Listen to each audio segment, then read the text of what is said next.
बिस्मिल्लाहिर्रहमानिर्रहीम। File organisation system क्या होता है? फ़ाइल ऑर्गेनाइजेशन सिस्टम ये होता है कि आपने जो भी अपना डाटा है या जो भी अपनी फ़ाइल है उसको एक ऑर्गेनाइज सिस्टम से सेव करना है जो आपको कंपनी बताती है। ठीक है ना। स्टार्टिंग के अंदर आप लोगों को आई एम सॉरी कि मैं ये बता नहीं सका, या शायद आप लोगों की फ़ाइल सिस्टम सेव सिस्टम करने के बाद जो आप जिस तरह फ़ाइल सेव करते हो उस सिस्टम को देखने के बाद फिर मुझे ये बात बतानी पड़ी है।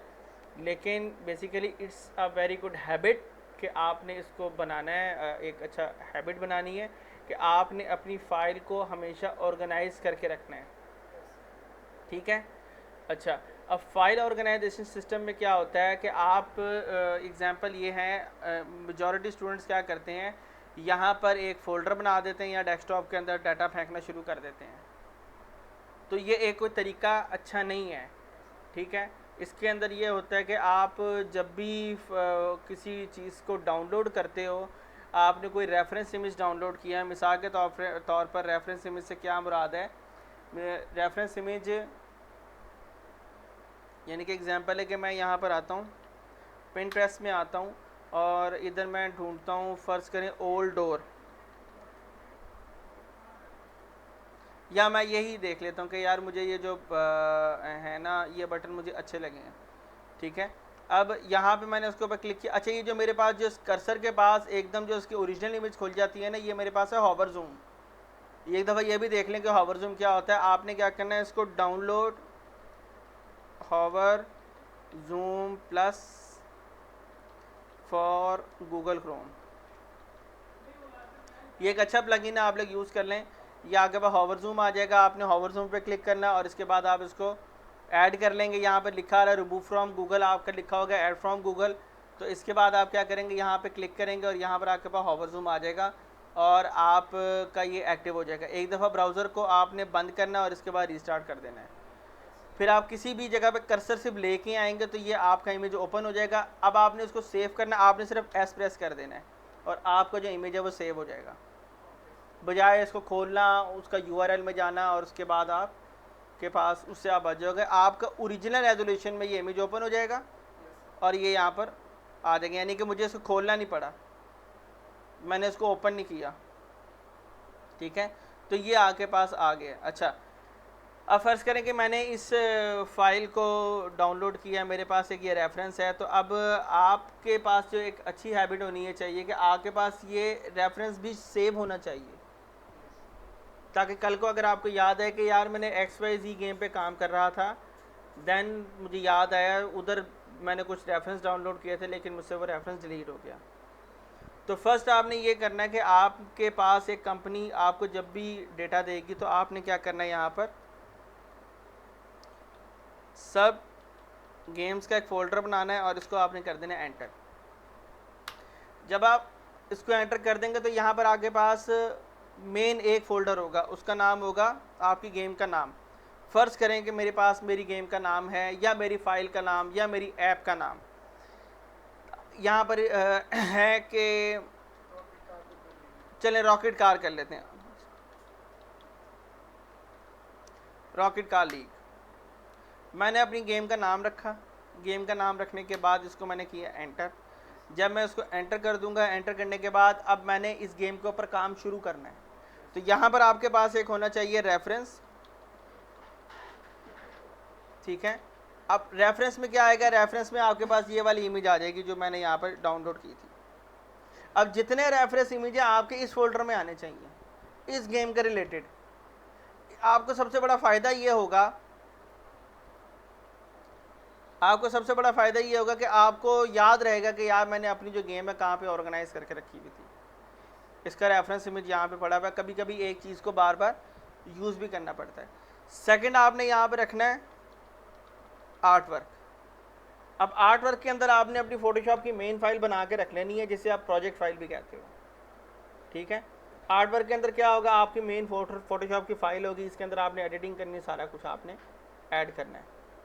अगर आप 3D के हो तो यहाँ पर आपके पास थर्ड प्रोजेक्ट आ जाएगा, प्रोजेक्ट फाइल। इसके अंदर आपका यूनिटी का सारा डाटा होगा। ठीक है। यूनिटी की आपकी पूरी पूरी फाइल बनेगी, यहाँ पर पूरा का पूरा जो प्रोजेक्ट है वो यहाँ पर आ जाएगा। ठीक है।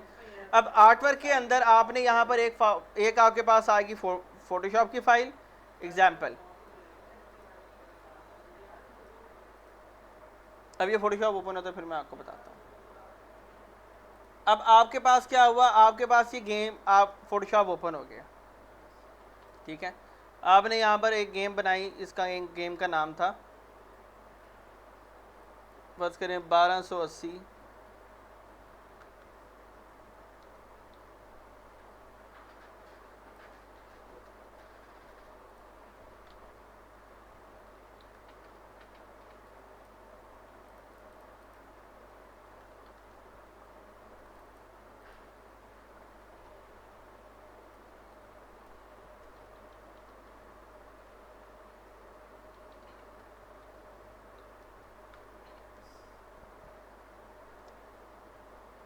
ये मैंने अपने डॉक्यूमेंट को यहाँ पर क्रिएट कर दिया, ठीक है। अच्छा, इसके बाद आपने ये फाइल कहाँ पे जाके सेव करनी है, अपने आर्ट वर्क के फोल्डर में। अब आर्ट वर्क के अंदर क्या करेंगे, कंट्रोल एस कर देंगे आप। कंट्रोल एस किया आपने, कंट्रोल एस में करने के बाद आप क्या कर रहे हैं, आप गए यहाँ पर आर्ट वर्क का फोल्डर, आपने इधर क्लिक किया और यहाँ पे आर्ट वर्क के फोल्डर का पार्ट डाल दिया, और यहाँ पर आपने क्या किया, अपने आर्ट वर्क के फोल्डर को, मेन जो आपकी प्रोजेक्ट फाइल है वो यहाँ पर आपकी सेव है। अगर 2D वाले हैं तो उनकी प्रोजेक्ट फाइल ये है, और अगर 3D वाले तो उनकी प्रोजेक्ट फाइल यूनिटी होगी, ठीक है। बाकी रेफरेंस के अंदर और आपके आर्ट वर्क के अंदर 3D मैक्स के यहाँ पे फोल्डर बन जाएगा, यहाँ पे 3D का आपके पास आ रहा होगा। अच्छा, अब आपने अभी रिसेंटली जो एक स्टूडेंट है उससे मैं ये बात कह रहा था कि यार आप ऑर्गेनाइज करके काम करो, एक ही कैनवस पे काम किया करो, ठीक है। अब एग्जांपल ये है कि आपने काम किया एक बटन के ऊपर, ठीक है, ये पूरी गेम है। आपने क्या करना है, इस पूरी गेम के अंदर आगे बाद कौन कौन से मेन पैनल होंगे, एक होगा मेन्यू, मेन्यू के बाद आपके पास जो जितना भी मेन्यू का काम होगा आपने इस फोल्डर के अंदर डाल देना है। सेकंड इसके अंदर फोल्डर होगा आपके पास लेवल सिलेक्शन,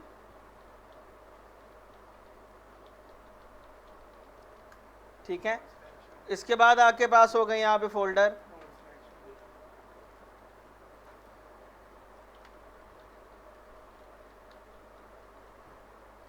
फिर आपके पास यहाँ पे फोल्डर आ जाएगा ऑब्जेक्टिव, कर लें आप। इसके बाद हमारे पास आ जाएगा कौन सा, इसको हम कहते हैं पॉपअप, हाँ जी। इसके बाद आ जाएगा गेम प्ले, हाँ जी, आपको एक ही पूरे के पूरे उसके ऊपर कैनवस पे काम करना है और एक ही फोल्डर पे काम करना है। पूरा कैनवस एक ही होगा, ये नहीं होगा कि आपने मेन मेन्यू की अलग फाइल बनाई है, पॉपअप की अलग फाइल बनाई है, और वो आप तो फिर ढूंढते रहोगे पूरा पूरा प्रोजेक्ट पूरे पूरे दिन में, ठीक हो गया। ये गलती नहीं करनी है, एक कैनवस के अंदर सारी लेयर। और इसको हैंडल करने का सबसे आसान तरीन तरीका ये है कि एग्जाम्पल है, एक बात है, फ़र्ज़ करें आपका मेन मेन्यू फाइनल हो गया, जो कि सबसे पहले फाइनल होता है। आपने क्या करना है, मेन मेन्यू के अंदर सारा डाटा ऑर्गेनाइज करके रखा, कैसे, अब मेन मेन्यू के अंदर डाटा कैसे ऑर्गेनाइज करके रखना है मैंने, वो इस तरह मैंने रखना है, मैं मेन मेन्यू के अंदर एक फोल्डर बनाऊंगा। मेन मेन्यू के अंदर पहला बटन कौन सा होता है, प्ले का। प्ले का जितना डाटा होगा, प्ले के जितने बटन पे काम होगा वो कहाँ आएगा, प्ले में, और ये प्ले का बटन कहाँ जाएगा, मेन मेन्यू के अंदर। इसके बाद आपने एक और फोल्डर बनाना है, इसका नाम होगा एग्जिट। इसके बाद एक और फोल्डर बनाना है आपने, इसका नाम होगा रेटस, ठीक हो गया। अच्छा, और अगर मेन मेन्यू में पॉपअप है तो ठीक है, तो आपने क्या किया, यहां पर बना दिया पॉपअप, ठीक हो गया। अब ये मेन मेन्यू आपका बंद, और इसके बाद आपने कर दिया हाइड। बात समझ आई, ये है आपकी फाइल ऑर्गेनाइजेशन सिस्टम। इसी तरीके से फ़र्ज़ करें लेवल सिलेक्शन है, तो यहाँ पर मैंने क्या करना है, लेवल बनाने हैं, यानी कि क्या, यानी कि ये है मेरे पास लेवल 1 अंडरस्कोर, ठीक है, और यहाँ पे मैंने अभी सिर्फ यहाँ पे रख दिया इसको, और इसके बाद मैं क्या कर रहा हूँ, कंट्रोल जे करता जा रहा हूँ, और ये मेरे पास फर्स्ट लेवल 13 है, लेवल 15 तक निकाल लेते हैं हम। अब मैं यहाँ पे रखूँगा लेवल अंडरस्कोर, और ये मैंने कर दिया कॉपी, कंट्रोल सी कर दिया। एक ट्रिक मैं आपको बता रहा हूँ, आप यहाँ पे सिर्फ लिखो 1, टैब दबा दोगे, अगले में आ जाएगा ये, और ये अगले का रीनेम करना शुरू कर देगा, और इसके बाद आप कंट्रोल वी करो और इसको आप कर दो 2।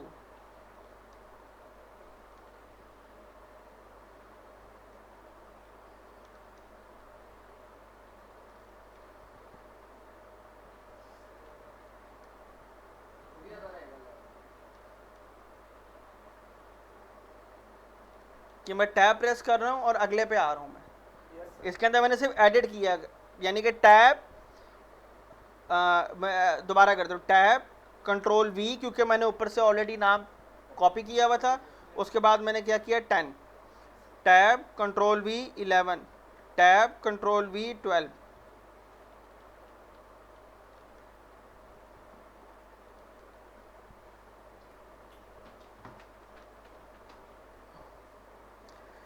तो ये आपके पास क्या बन गए,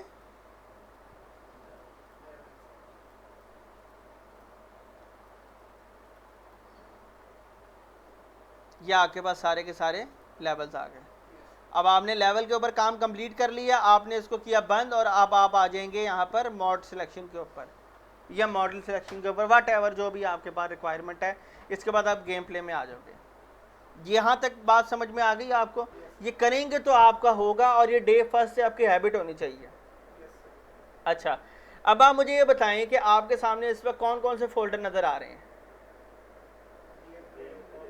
एक एक करके बताओ। मोहसिन आप बताओ।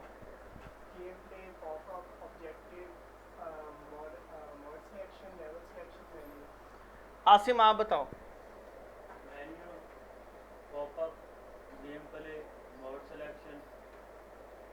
भाई तू तरतीब से बता दे, ऊपर से तू ढूंढ ढूंढ के बता रहा है मुझे। अच्छा, नज़र आ रहे हैं। आप बताएं कौन कौन से आपके सामने नज़र आ रहे हैं इसमें फोल्डर, मैंने कौन कौन से बनाए हैं? लेवल सिलेक्शन, आगे गेम प्ले। महमूद?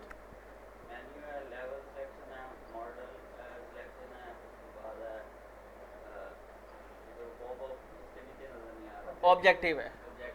ये बात क्लियर। हसन आपको भी समझ में आ गई चीज़? अच्छा, अब जब ये आपका पूरा का पूरा प्रोजेक्ट हो जाएगा, फाइल, इसके बाद आप कर देंगे सेव, ठीक है। और आपने कोशिश ये करना है, एक हैबिट और बनानी है, यहाँ पर कंट्रोल शिफ्ट एन करें, एक न्यू फोल्डर की शॉर्टकट की है, यहाँ पर रखें बैकअप, ठीक है। आप पूरे दिन में या ब्रेक टाइम तक जब भी आप काम कर रहे होंगे, ठीक है, आप जब भी काम कर रहे होंगे तो आपने क्या करना है कि यानी कि फ़र्ज़ करें ब्रेक टाइम आ गया आपका, आपके ब्रेक टाइम शुरू हो गया, तो अब आप ब्रेक टाइम में आने के बाद आपने अपना फ़ोटोशॉप को जो फाइल है इसको किया आपने बंद। बंद करने के बाद आपने इस फाइल को राइट क्लिक किया, इसके बाद आप कॉपी करें, कॉपी करने के बाद आपने राइट क्लिक करें, इसके बाद आप कर दें इसको पेस्ट, और ये अब आपका क्या बन गया, हर ब्रेक टाइम या छुट्टी जब आपका ऑफ हो रहा हो, जब आपने ऑफिस से जाना हो, तो आपने ये काम लाजमी करना है। लेकिन जिन दिनों लोड शेडिंग हो रही हो और आपका यूपीएस वगैरह काम ना कर रहा हो, या you are not make sure कि आपकी लाइट कब जाएगी, तो कोशिश करें अपने मोबाइल में 3 घंटे या 4 घंटे के बाद एक अलार्म लगा लें, और अलार्म लगाने के बाद आप क्या करें, इसका बैकअप बनाएं। ये एक अच्छी हैबिट है, ये एक एक्स्ट्रा चीज़ मैंने आपको बताई है। इससे आप अपनी फ़ाइल को भी बचा लोगे और अपनी इज्जत को भी बचा लोगे आप, ठीक है। कोई कंपनी बड़ी टाउंट करती है आपको कि यार जिस बंदे ने कुछ नहीं ना किया होता और शाम के टाइम उसका फोटोशॉप करप्ट हो जाता है, तो जाहिर है जिसने उसमें वो भी रगड़े जाते हैं जिन बच्चों ने अपना होमवर्क किया होता है। लेकिन जाहिर है हमारे पास परचेज सॉफ्टवेयर तो नहीं है, हम लोग क्रैक वर्जन यूज़ करें, तो हमारे पास अक्सर ये होता है कि फोटोशॉप क्रैश कर जाता है। तो ये एक आपकी एक अच्छी हैबिट भी है, इसके ऊपर ही आप बार बार इसको रीडाइडेबल करते रहा करें, इसको रिप्लेस करते रहा करें। अच्छा, come to the point. Point ये था कि अब आपने इसके अंदर कितने फोल्डर बनाए थे, 1 2 3 4 5 और 6। अच्छा, हम लोगों ने अब क्या करना है, यहाँ पर हम लोगों ने लिखना है अपनी मेन गेम का, यानी कि जो हमारे पास है, हम कहते हैं कि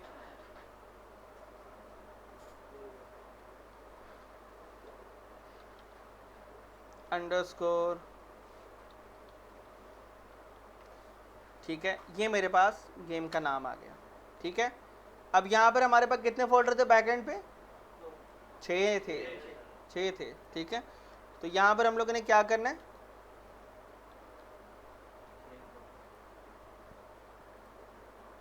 6 फोल्डर बनाने हैं हमने। कितने बन गए? 6 फोल्डर। अच्छा, अब इनका नाम क्या रखना है? सेम वही नाम रखना है जो हमने वहाँ पे नाम रखे हैं। तो अब आप क्या करेंगे, यहाँ पर अपने फोटोशॉप के पास आ जाएंगे और इसके बाद आप यहाँ पर रखेंगे पहले आपका मेन मेन्यू, ठीक है। इधर भी वही शॉर्टकट चलेगा आपका,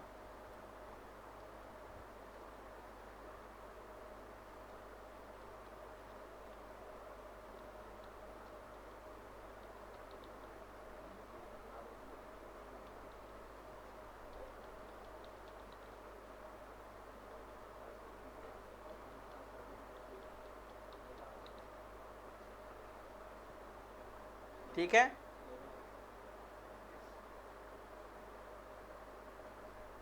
पूरे हो गए हैं, ठीक है।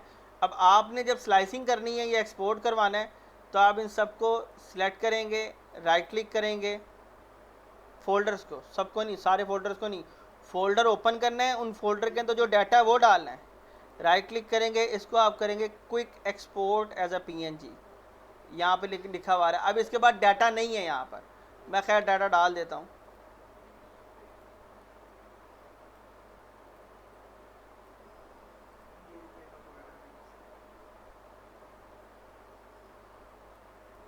तो ये आ रहा है पॉपअप में, ठीक है। असल में ना मेरा माउस हो गया ख़राब, अब नया आएगा अब ये।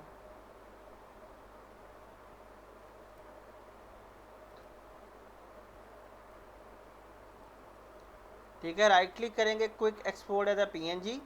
तो ये किसका डाटा था? मेन मेन्यू का। आप इधर आए और आपने मेन मेन्यू पे क्लिक किया और इसके बाद आपने किया इसको सेव, और ये आपका डाटा डायरेक्ट यहाँ पर आएगा जितना इसका साइज़ था, जितना सा कैनवास साइज़ था। तो ये है आपके फ़ोल्डर के ऑर्गेनाइज़ करने का तरीका। आपने इसी तरीके से अपने फ़ोल्डर को ऑर्गेनाइज़ करना है। डाटा फैला नहीं होना चाहिए, डाटा बिखरा नहीं होना चाहिए, ताकि कल को आपके सिस्टम पे आपका सीनियर आता है और आप छुट्टी पर होते हो तो उसे आपको फ़ोन करने की ज़रूरत ना हो कि यार तुमने कहाँ रखी हैं फ़ाइलें। वो सीधा आए आपके प्रोजेक्ट में घुसे और आपका डाटा ले ले वो। ठीक हो गया। ये आपका फ़ाइल ऑर्गेनाइजेशन सेव करने का तरीका कार है।